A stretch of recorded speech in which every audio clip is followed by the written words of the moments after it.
সালের মধ্যে এআই সরকার প্রতিষ্ঠা হবে দুবাইতে। তার মানে কি বাদশাগণ চলবে এআই এর রাজত্ব? ওয়েল, বিষয়টা এখানেই তো ইন্টারেস্টিং।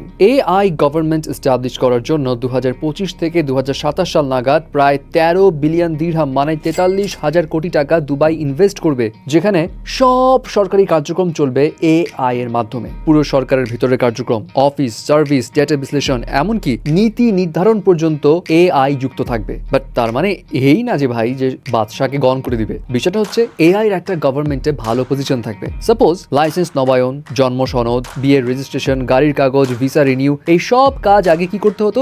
আলাদা আলাদা অফিসে গিয়ে করতে হতো। সামটাইমস কানেকশন থাকলে আরো ভালো হতো। বাট এখন সবকিছুকে এক ছাদের নিচে নিয়ে আসা হবে। একটা অ্যাপের মাধ্যমে ঘরে বসে মানুষ বিয়ের রেজিস্ট্রেশন থেকে শুরু করে নিজের জন্ম সনদ পর্যন্ত সব কার্যক্রম করতে পারবে। এবং এই সব কিছুর প্রসেস যাতে নাগরিকরা অভ্যস্ত হতে পারে, সেই জন্য সাধারণ নাগরিকদের ক্ষেত্রেও তারা এআই ফর অল এই প্রোগ্রামও চালু করছে, যেখানে সবাইকে এআই সম্পর্কে প্রশিক্ষণ দেওয়া হবে। এখন প্রশ্ন আসতেই পারে, ভাই তাহলে তো অনেক চাকরি হারাবে। Not really. তাদের দাবি 5,000 আরো নতুন কর্মসংস্থান তৈরি হবে এবং এর ফলে আরো 24 বিলিয়ন দিরহাম মানে 80,000 কোটি টাকা তারা ইনকাম করতে পারবে 2030 সালের মধ্যে।